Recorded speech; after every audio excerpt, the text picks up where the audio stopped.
packed up and ready to go from the campsite for day 3, and we're right on the path. But boy, it was a long walk to the pub last night. It was about 1.5 miles each way.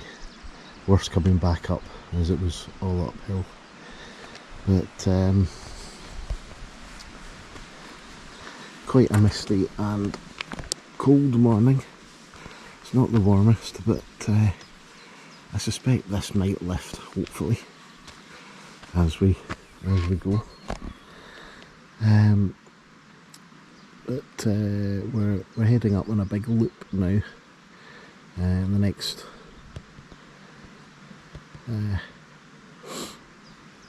there's some lead mines, or old abandoned lead mines up here, which should be quite interesting.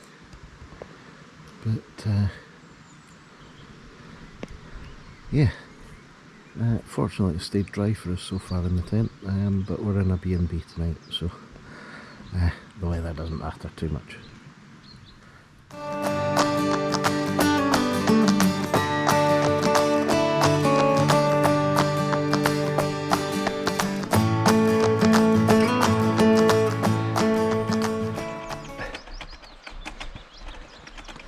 Not much of a view this morning just because of the mist, but it seems like it might just be burning off a little, although I suspect it could take an hour or so. But at the moment everything's sort of just looming out the mist at us. What sort of distance have we got today? It's about 11 miles, was it? No. About 8. About 8? Just over 8.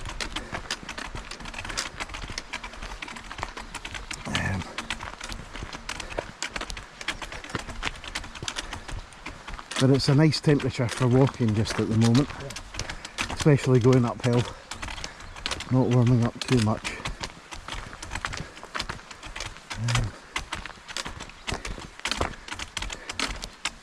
So this first section's just, it's going to be a steady climb up to the head of this dale, and then we come back down the other side once we reach the lead mines.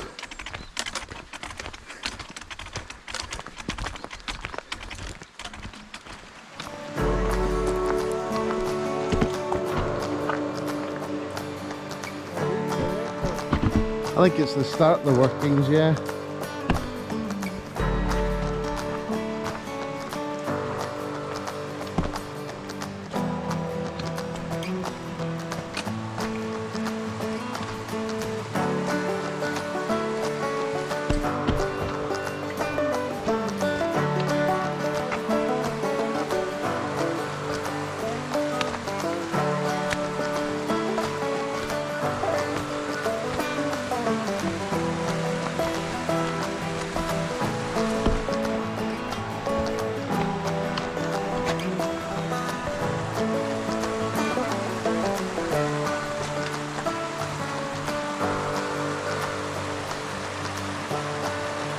Some kind of winch, I guess. Pretty hefty spoil heaps as well.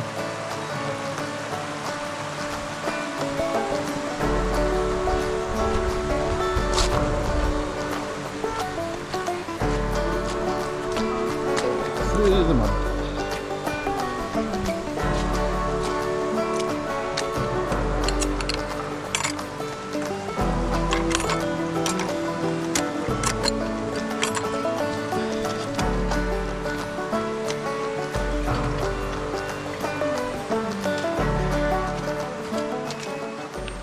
So this was Prosperous Smelt Mill.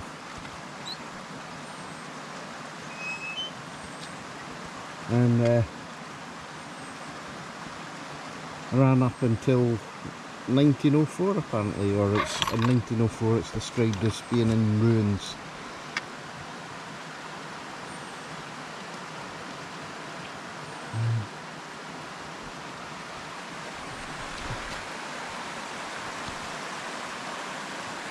But substantial workings and ruins up here.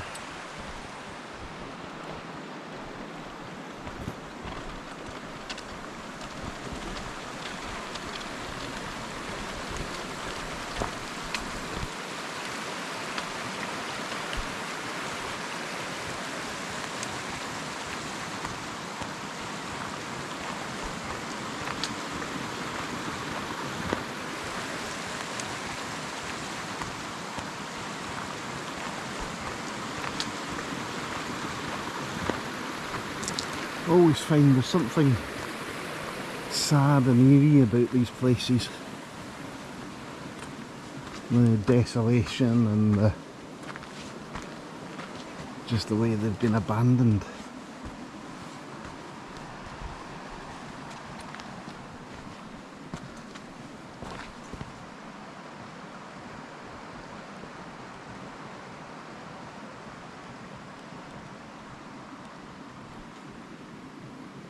All part of our industrial heritage.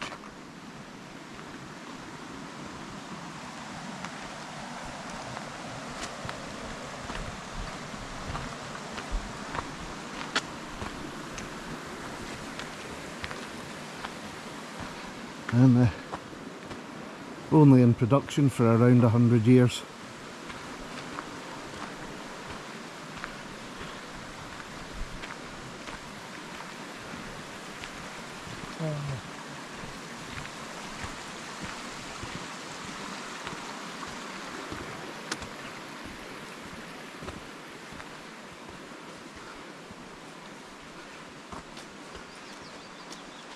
And think what the absolute hive of activity this place must have been.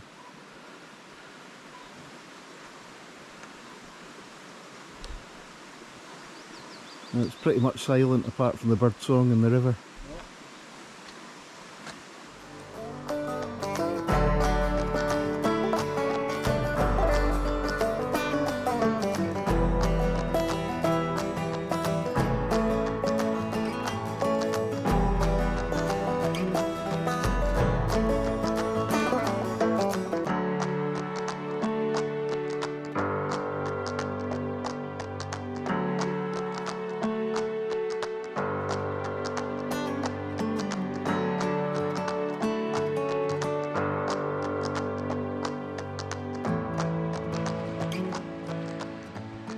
Still pretty misty here, but if you just pan round you get a good impression of just how extensive the mine workings were. These are all spoil heaps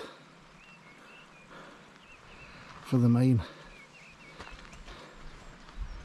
The lead must be so toxic. There's absolutely nothing growing in some of these spoil heaps.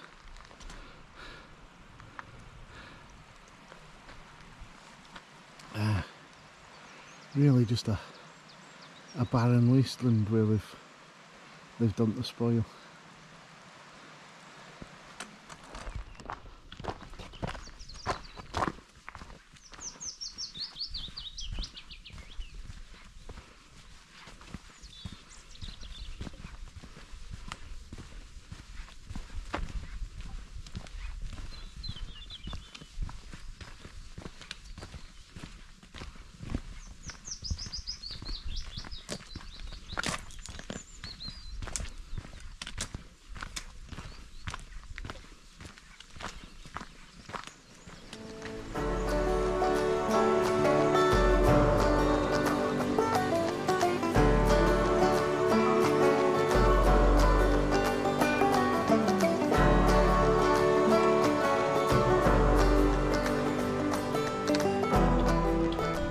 Well, we've been going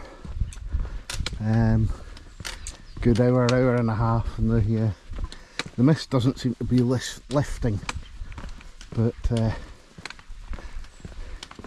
it certainly sort of comes and goes a little, probably with the ups and downs. But we're off the bridle way now onto our road, and we're heading back round towards Pateley Bridge, although we don't quite get there today. I think it passes through a place called Bewerley. But again, despite the mist, it's been very pleasant walking. Although the wind a bit further up here is a tad chilly this morning. A good excuse to keep moving.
We lost all the height that we gained this morning dropping down to the Bewerley, and I think we've gained pretty much it all, possibly more, back in the space of about half a mile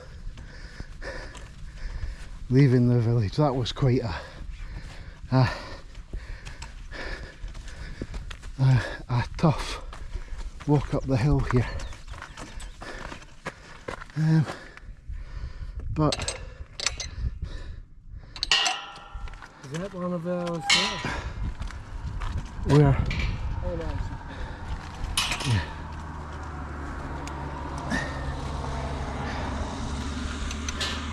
We're up on the moor, and quite a different landscape. So this should be quite an interesting walk across the moor, and I think we're heading straight across the road here.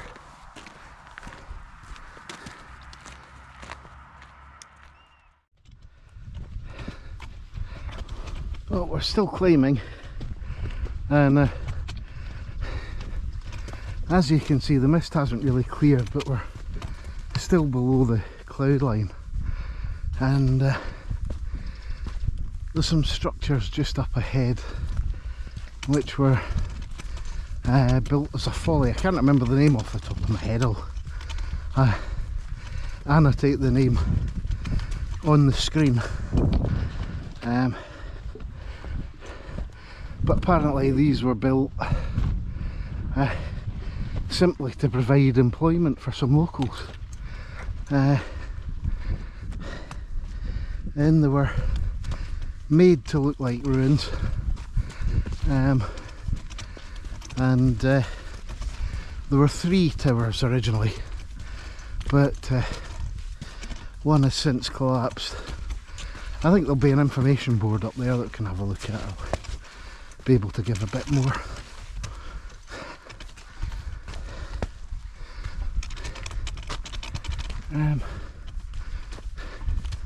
But quite a random thing out on the moor side. And thankfully the path has eased up a little bit, going slightly easier now. It looks like we're coming to the high point on at this point of the walk anyway.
right out on open moor now, and the curlews were giving it.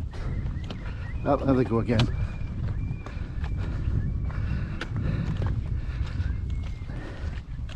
But this is quite a major change in the character of the walk, and it's quite bleak out here.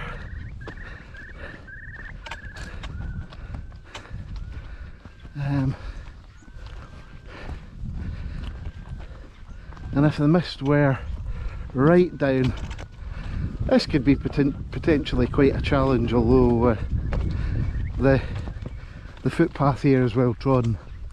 But it would be so easy to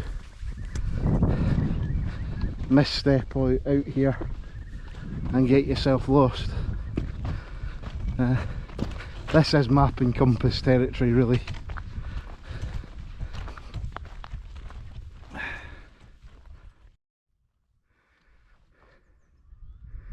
We've come off the moor itself, and we're just walking along the edge of it, right by the field boundaries on this track.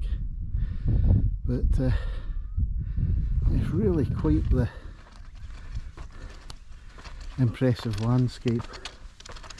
Most of this, I think, is managed for shooting, going by the number of sort of grouse butts on the map. The fact it's a lot of heather up here, but shooting seems to be big in the area, judging by the number of pheasants, because there are a lot of pheasants around.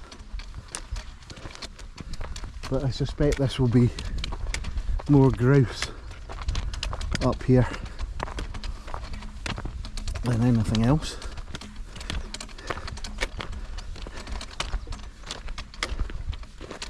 But it is such a bleak, desolate landscape.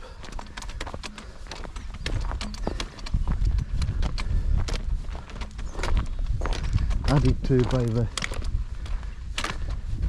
calls of the curlew.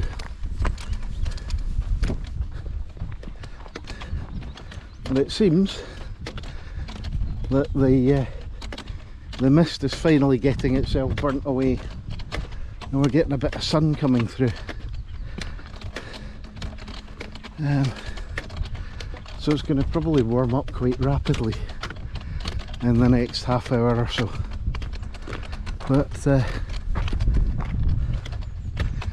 looks as if we're leaving the moor proper here, just at this gate. And I think we've maybe got about 2 miles or so down into Dacre, where hopefully the pub will be open. I'd quite like the pub to be open at this point in proceedings.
we're on the home stretch for today, and we just had lunch in the Royal Oak in Dacre,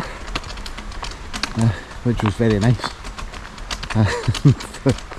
The chance and cat as well, but we're now back down to the River Nidd, and it's just a walk along the river, and the afternoon's turned out beautiful as well. Still not the warmest, though the sun's warm, and still quite hazy actually as well, but this is proving to be a very pleasant end to the day.